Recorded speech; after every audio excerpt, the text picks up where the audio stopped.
Yes, let's talk about thread pools this time. What is thread pool? Simply put, I'm going to create a few threads in advance and recycle these guys. So why recycle this thread? This is because the cost of creating and deleting threads is very high.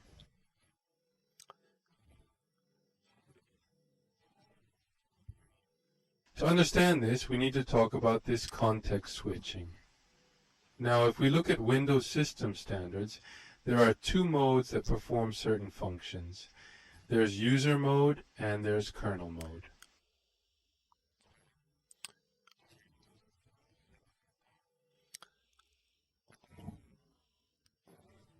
Now, if you look at the programs on this computer, it's broadly divided into applications and kernels.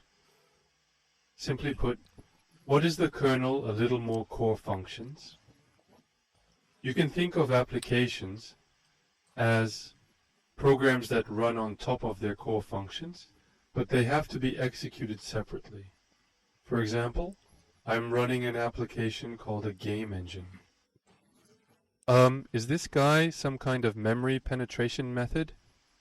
For this reason, you shouldn't touch any memory used by a core function called the kernel. This is because an application other than an application called a game engine may be running through the core function of this kernel, but the core function is broken due to a malfunction of one of the applications. You can't do this. Stability is very low. In the case of Windows, divide the mode in which applications can be run and the mode in which kernel functions can be run. Each is called a genetic mode, kernel mode, and the creation and deletion of these threads are functions that must be performed in the kernel. What that means is that if I execute some logic on the game engine, I have to use this kernel OS core function to remove unfamiliar threads. Now then we can run the application in genetic mode.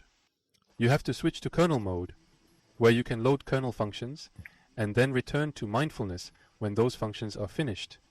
In this way, switching between modes is also commonly referred to as context switching, and it is very expensive. That's why we want to avoid this as much as possible, and that's why this thread pool exists. Yes, the structure is largely divided into two parts. We said that we usually create several 3Ds now, but usually these threads in the thread pool. The concept of Walker. And then there are certain tasks that these threads have to perform, functions that we usually call tasks. Then we push to the queue of these tasks from the outside. Push what I do. So hey, what am I supposed to do? The 3D free is for the 3D to look at you and order you to do something. The queue of tasks pushes the task. Then this thread pool has a condition backup. Now I will explain what a condition variable is below. Anyway, there is something called a condition variable in the thread, and every time I push the task from outside, I notify this condition variable. What does it mean to do a notify? Due to this condition value up, one thread that was in the blocking state is now changed to the ready state again. In this thrill play, several threads continue to wait until something is in this task queue. Now, if you have 2 or 3 threads and this task had nothing at the beginning, what about them? They are all in a blocking state. Then, if you push a task from the outside, you change this condition variable, that is one of the threads in this blocking state, to the ready state. Then it will be in a running state according to the schedule, and this guy will just pop up one of the tasks in this queue and execute it now.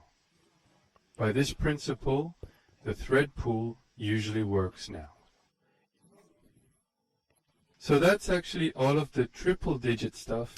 The concept is simple. So, if you want to explain a little more about what condition backing up is, it comes out like this in the dictionary. There's 3D1 and 3D2 variables that make you wait until you meet certain conditions. Let's say we share two variables. There is int a and there is a variable called condition variable. I'm sharing these two now. Thread 1 wants to wait until the variable named 2a becomes a day. Wait until certain conditions are met, so let's check if a is a thing. If not, give this condition variable as a way appetite. If the condition is not satisfied, it will change to a blocking state. Meanwhile, there was a 3D2, and here, if you change 1 to a and call awake or notify pi for the condition barrayed up, the 3 done, which was waiting this condition barrayed up, will be changed from the blocking state to the ready state, and then it will be scheduled later. If it is adopted into the running state, the 3 done will now be able to perform its own functions. If you look at these pictures, until a becomes a value of 1. This picture shows us waiting for the conditions to be met. It is a condition variable to use for this purpose. That's all for today's video.